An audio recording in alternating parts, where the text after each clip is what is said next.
आज हम सबसे पहले आपको आपके जीवन से जुड़ी सबसे जरूरी खबर बताएंगे और वो ये है कि महंगाई और आर्थिक मंदी आपकी तरफ बहुत तेजी से बढ़ रही है और इससे पहले कि आपकी मासिक आमदनी पहले के मुकाबले आधी रह जाए और खर्चे पहले से डबल हो जाएं, आपको सावधान हो जाना चाहिए। भारत में इस समय होलसेल प्राइस इंडेक्स यानी थोक महंगाई दर पिछले 30 वर्षों में सबसे ज्यादा है और भारत के साथ साथ इस समय दुनिया में अमेरिका, ब्रिटेन और जर्मनी जैसे बड़े बड़े देशों में भी महंगाई अपने चरम पर है। वहां पर तो जो महंगाई है वो भारत से भी कहीं ज्यादा है। दुनिया के हर बड़े देश की करेंसी गिर रही है और दुनिया भर के शेयर बाजार क्रैश हो रहे हैं। ये सारे लक्षण अच्छे नहीं हैं। ये सारे लक्षण आर्थिक मंदी के लक्षण हैं। आप याद कीजिए 2008 की आर्थिक मंदी, और अगर आर्थिक मंदी आई तो आपकी नौकरी से लेकर आपका व्यापार तक, चाहे छोटा व्यापार हो बड़ा व्यापार हो, सब कुछ खतरे में पड़ जाएगा। आपने देखा होगा पिछले कुछ महीनों में आपके घर का बजट काफी बढ़ गया होगा और आप आजकल रोजमर्रा की जरूरतों पर पहले से कहीं ज्यादा पैसा खर्च कर रहे होंगे। इस स्थिति को महंगाई कहते हैं। यानी महंगाई का मतलब ही यही है कि आपका खर्च बढ़ जाता है और उतने पैसे में जो सामान आता है वो कम हो जाता है, जबकि आय में कोई ज्यादा बदलाव हुआ नहीं है। भारत के लिए चिंताजनक बात यह है कि अब भारत में होलसेल प्राइस इंडेक्स, जिसे हिंदी में आप थोक महंगाई दर कहते हैं, वो 30 साल के बाद सबसे ऊंचे स्तर पर है।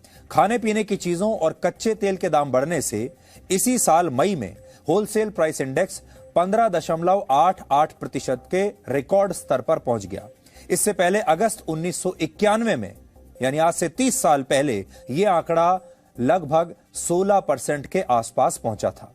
यानी अब हम अगर महंगाई दर देखें तो वही उसी स्तर पर पहुंच गए हैं जहां 30 साल पहले थे। भारत में थोक महंगाई दर का आकलन 697 वस्तुओं और सेवाओं के बाजार भाव के हिसाब से होता है और इनमें 45% हिस्सा खाने पीने की वस्तुओं का होता है, जैसे अनाज, दूध, सब्जियां, मिठाई, तेल, चिकन, मटन, मछली और अंडे वगैरह। इसके अलावा इसमें ईंधन की कीमतों का भी अध्ययन किया जाता है। तो आपने देखा होगा असल में यही वो सारी चीजें हैं जो अचानक हमारे देश में महंगी हो गई हैं, खाने पीने की चीजें। हमारे देश में बहुत सारे लोग थोक महंगाई दर और रिटेल महंगाई दर को एक ही समझ लेते हैं, जबकि ये दोनों अलग हैं। जब देश के लोग कोई वस्तु किसी दुकान से खरीदकर अपने घर लाते हैं तो उसे रिटेल महंगाई कहते हैं। जब थोक महंगाई का यहां पर मतलब यह होता है वो वस्तु उस दुकानदार को कितने में मिली। अभी भारत में होलसेल प्राइस इंडेक्स ने 30 साल का रिकॉर्ड तोड़ दिया है, जबकि रिटेल महंगाई दर में पिछले महीने की तुलना में कुछ कमी आई है। पिछले महीने रिटेल महंगाई दर 7.04% थी, जबकि इससे पहले अप्रैल में रिटेल महंगाई 7.79% तक पहुंच गई थी, जो 8 साल के बाद सबसे ज्यादा थी। पिछले 8 वर्षों में सबसे ज्यादा थी। फरवरी से अप्रैल महीने के बीच सब्जियों के दामों में लगभग 23% से ज्यादा का इजाफा हो चुका है।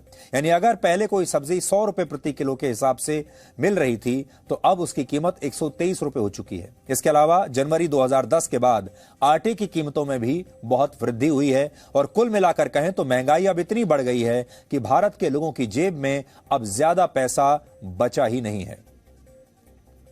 और इस महंगाई की चुभन आप सबने महसूस की होगी। हालांकि यह स्थिति सिर्फ भारत में नहीं है, पूरी दुनिया में महंगाई ऐतिहासिक स्तर पर पहुंच चुकी है। इस समय सबसे ज्यादा महंगाई टर्की में है। टर्की में 24 साल के बाद महंगाई दर 73.5% के रिकॉर्ड स्तर पर है।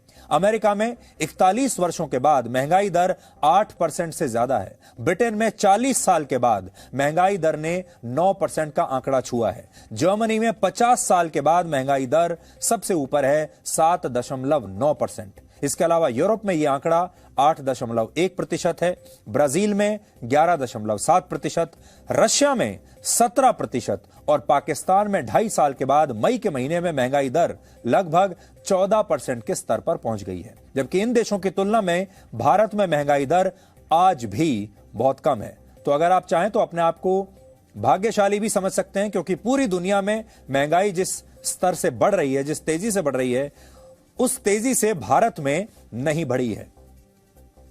भारत में आज भी महंगाई दर 7% के आसपास है, जो पूरी दुनिया में सबसे कम है। अब जब पूरी दुनिया में इस तरह से महंगाई बढ़ती है तो इससे व्यापार करना महंगा हो जाता है और इसका सीधा असर दुनिया की अलग अलग करेंसीज पर पड़ता है। यानी महंगाई बढ़ने के साथ दुनिया के हर बड़े देश की करेंसी इस समय टूट रही है, गिर रही है। इस साल डॉलर के मुकाबले पाउंड 11% कमजोर हो चुका है। पाउंड ब्रिटेन की करेंसी है। इसी तरह यूरोप की करेंसी यूरो 7.6% कमजोर हुई है। जापान की करेंसी येन 17.2% तक गिरी है, जो कि ऐतिहासिक है। इसके अलावा चीन की करेंसी युआन भी 5.5% के आसपास गिरी है और हमारे देश की करेंसी की जो वैल्यू है वो भी डॉलर के मुकाबले 4.7% तक गिरी है। इस समय भारत के 78.15 रुपए